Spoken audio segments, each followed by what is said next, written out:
flex ko naman, si Yana yung tipo ng tao na emotionally intelligent. And if you're someone na yapper, like gusto mo na magkwento sa araw mo, kahit very random lang yan, Yapper. makikinig talaga siya. She's a very good listener. Hindi lang sa relationship, kundi pati sa mga friends niya. Kaso, ayun nga lang, kapag either naubos yung social battery, or may problema nang sa silent treatment. Like as in kahit anong gawin mo, kahit anong kulit mo dyan, di ka niyan papansinin. Social battery, so biglang nag-o-off.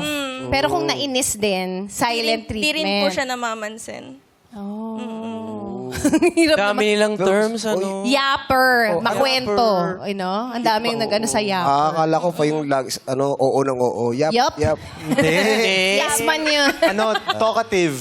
Ganon. Talkative. Yapper. Oo. Pero si Yana ba ay ambivert or mas introvert talaga? Ambivert. Ambivert kasi Ano parang ng ambivert? Parang Mabango. Siguro ambivert. ambivert talaga. Sumasakay ba siya sa ambulance? Wow! Gitna ng extrovert at introvert. Oo. In the middle. Ano yun? Angry Birds yun! Angry Birds. Sorry. Ambivert. Pinagsamang extrovert tsaka introvert. So parang yun naririnig ko sa kanya eh. Oh. Extrovert. Gitna.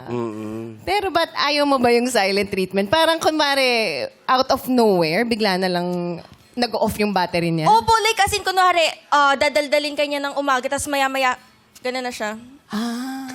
Baka naman napagod lang. Oo, yung social battery. Pagod lang, be. Pagod lang. Tanongin natin si Yana, bakit ganon? Ano ba Ba't nalobat para sa iyo yung ka silent minsan? treatment? Kasi po, there are times po na yung friend group ko po talaga, sobrang talkative nila. Ay, naku. Opo, dahil din po talaga sa course po namin ng communication. So, kailangan po talaga lahat kami machika, ganun. Ang problema po, katulad po niyan, nasa organization po ako. So, nahihirapan po ako na makinig po sa kanilang lahat.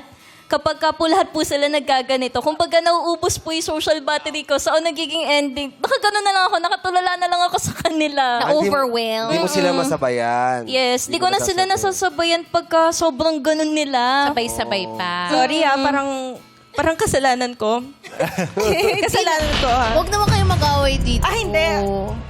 Kayo ba ay madalas lumabas? Kunwari gumigimik, ganun. Gimmick? Hindi. More on coffee date lang talaga. Tapos, minsan tambay sa dorm ng tropa, ganun. Pero hindi kami yung tipo ng tao na party-party, ganyan. Hindi. Yes, hindi kami ganun. Very good students and good people and citizens of... Hindi kasi tayo yung type na mabisyo, no? Yung friend group natin, hindi ganun. Coffee, chill lang. Pero yung silent treatment, paano yun? Yung anong level? Kasi may iba-iba yun eh. May Oo. passive-aggressive na silent treatment. Meron yung talagang ayoko na lang magsalita ng masama. Anong klase yung sa'yo? Sa akin po kasi, pag once na tumahimik po ako, like, ayoko po talaga ng kinukulit ako kasi I need time din na para mag-process din ng mga sinasabi ng mga tao.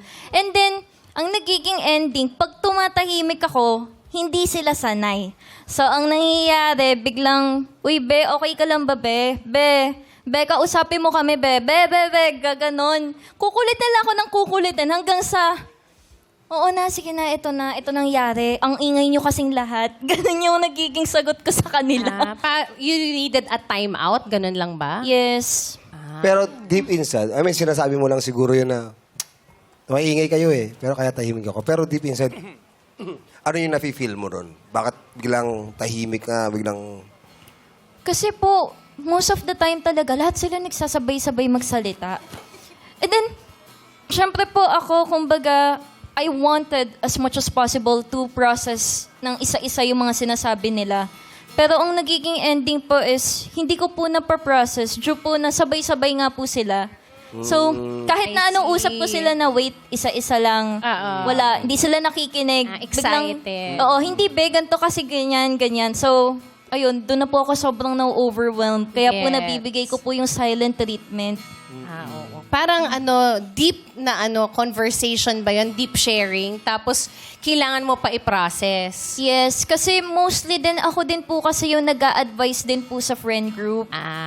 Eh, ang nangyayari po kasi, pag ganun po yung nangyayari, ayoko na rin po kasi makapagsalita po ng ikakasisi ko, di ba? Kaya po, as much as possible, I don't want to talk kapag ka po na-overwhelmed po ako. Kasi baka po mamaya may masabi po akong hindi maganda and naka-hurt po ako ng tao. Time out lang yun. Hindi Oo. naman exactly masamang silent treatment. Naiintindihan Okay naman ng mga friends mo, di ba? Minsan. Oy, So may mga away-away din. understanding naman May ako. mga tampuhan din. May mga tampuhan din na nangyayari. Hindi naman po. Kasi may mga times rin naman po na ganun din ako. Pero yun nga po, kapag full of energy ka, gusto mong makipagchikahan, ganyan. Bakit kasi sabay-sabay kayo magsalita? Ba't Oo hindi nga. isa-isa? Dapat isa lang. Guguluhan. Never nangyayari yun sa showtime. Natitrain yung social battery niya eh. Ba't kayo sa isa-isa magsalita? Mali ko. Mali. Oo, nakaka-drain yun ng social battery, Yes, di ba? opo. Kaya kailangan mag-recharge ng ating social battery.